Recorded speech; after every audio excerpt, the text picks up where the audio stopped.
Saya dengar Mas nak beli pesawat Boeing 30. Apa keperluan? Contohnya, Indonesia pernah dipaksa untuk bagi akses penuh pasaran domestik dia tu yang dia banggakan open to the US companies. Dan Indonesia kena beli 50 jet Boeing untuk puaskan rundingan dengan US. Halo sahabat, DPR Malaysia mulai curiga kebohongan tarif 19% Malaysia dan Amerika ini mulai terbongkar. Yuk kita lihat videonya. Saya nak tutup dengan ulangan bahasa jaga, suara jaga supaya lunak didengar. Saya dengar Mas dengar Mas nak beli pesawat Boeing 30. Apa keperluan? Pakai je lah pesawat lama. Dan berapa banyak duit rakyat yang digunakan untuk beli pesawat Boeing itu. Delay pun delay lah. Lambat pun lambat lah. Apa keperluan untuk beli 30 pesawat Boeing? Itu yang pertama. Baik. Tentang Mas Menteri MITI telah jelaskan semalam.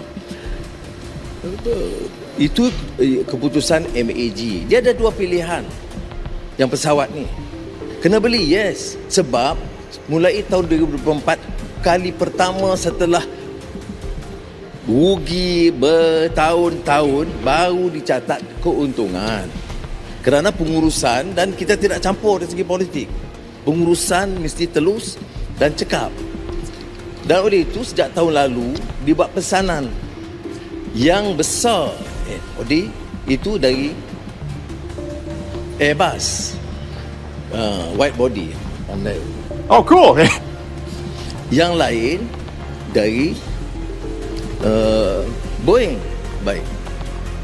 Malah kita runding juga dengan Brazil dan negara China.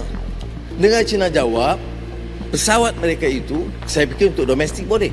Hanya untuk keperluan domestik China. Pesanan, belum. Di Brazil kita dapat pesanan, tetapi belum bersedia. Yang ada sejak berunding 2 tahun yang lalu itu MAG dengan Boeing. Apa syarat dia? Dia mesti buat kilang berpurpose di sini. Kedua-duanya, Boeing dan Airbus, sebahagian besar daripada parts di sini. Kalau tengok sayap Airbus, itu banyak di Negeri Sembilan, di Kulim dan juga di Selangor. Begitu juga komponen Boeing. Syarat kita dengan Boeing ialah mengenai pengeluaran sebahagiannya di sini. Dan saya betul, kita kena beli. Dan kita kena beli banyak sebab laluan yang kita batalkan itu terlalu banyak. Keperluan dan demand. Saya pergi ke India, keperluan. Negara China, Jepun. Sekarang AirAsia, ya tak apa, saya kat swasta, kita dukung. Tetapi mas, mengapa tak boleh? Nak order di mana? Saya tak setuju order di Amerika. Bagi tahu, apakah lebih kompetitif?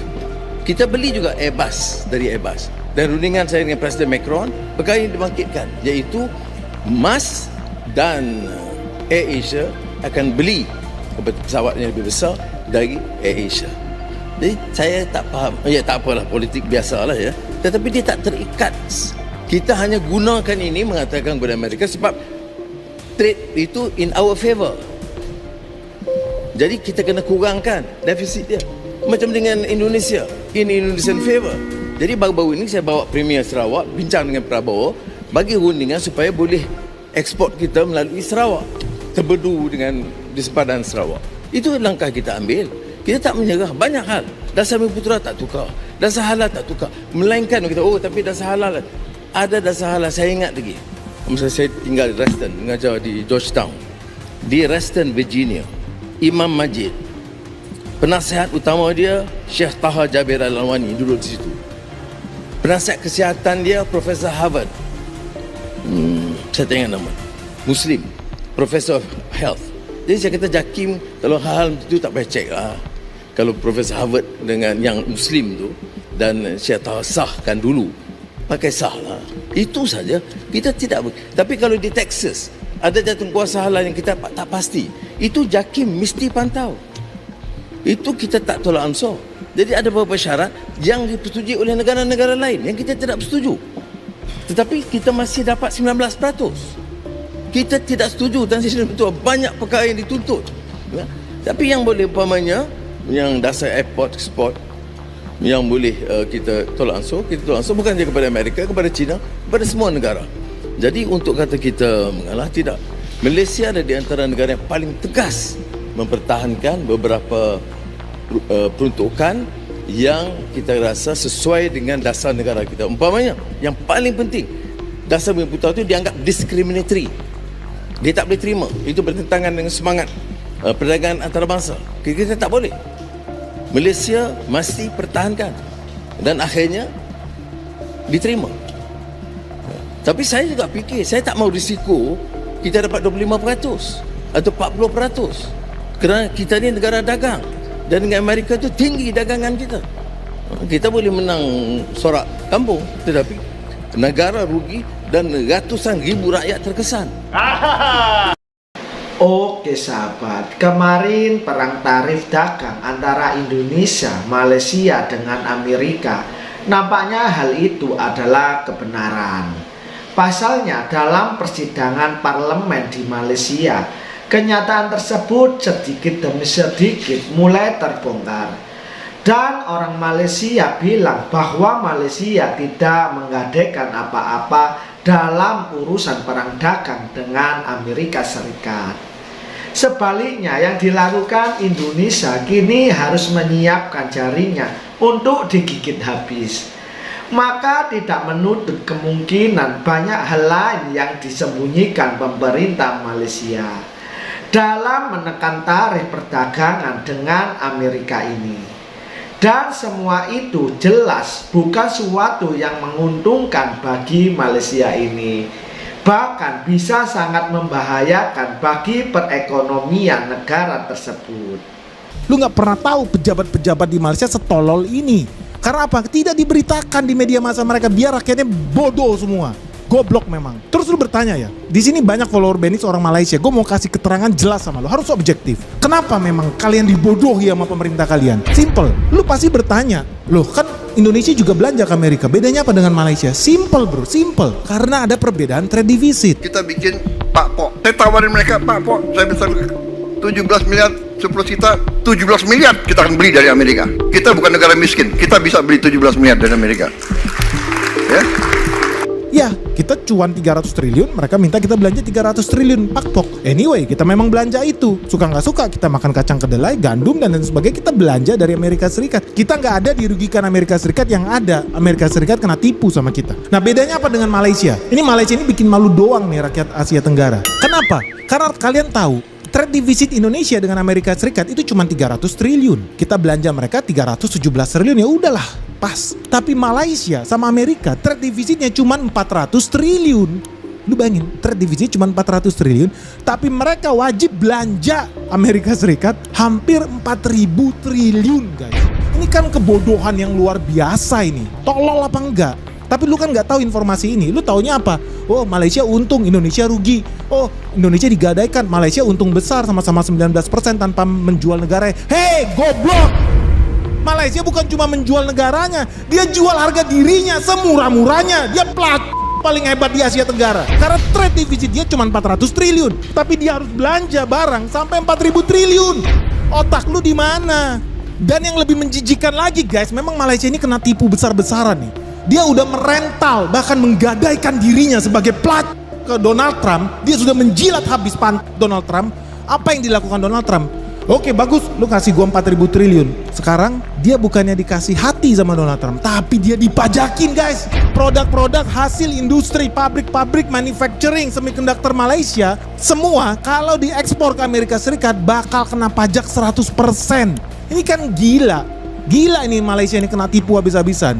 Giliran Amerika ekspor ke Malaysia boleh. Giliran Malaysia ekspor ke Amerika Serikat kena tarif 100%. Dan Malaysia iya aja, iya kayak orang bodoh asli. Bodoh banget. Memalukan ini.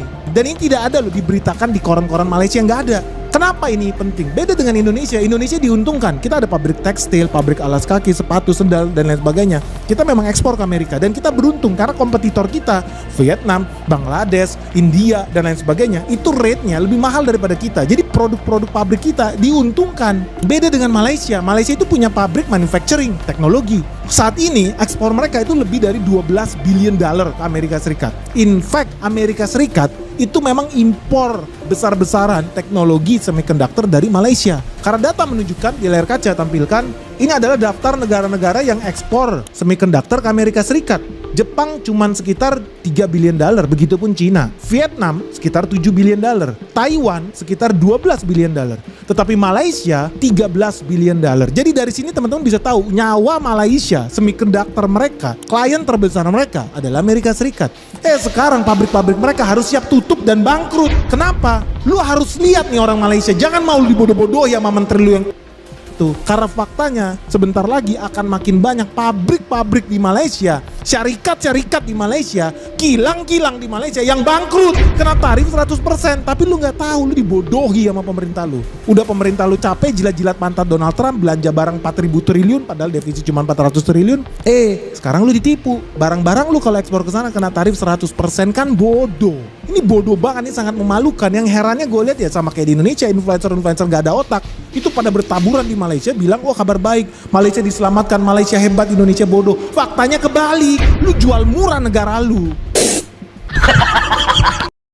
Oke, gini sahabat, Malaysia bersama 4 negara anggota ASEAN lainnya yakni Kamboja, Filipina, Thailand, dan Indonesia kini dikenakan tarif 19% oleh Amerika Serikat yang berlaku efektif pada tanggal 8 Agustus tahun 2025. Kebijakan tersebut berdasarkan perintah Presiden dari Amerika Serikat yakni Donald Trump yang dikeluarkan Gedung Putih pada tanggal 31 Juli kemarin. Sebelumnya pada tanggal 7 Juli, Washington mengumumkan akan mengenakan tarif sebesar 25% pada masa produk Malaysia yang masuk ke dalam negara tersebut, terpisah dari tarif sekoral yang berlaku mulai 1 Agustus tahun ini, atau 1 poin presentasi lebih tinggi dari yang diumumkan pada April.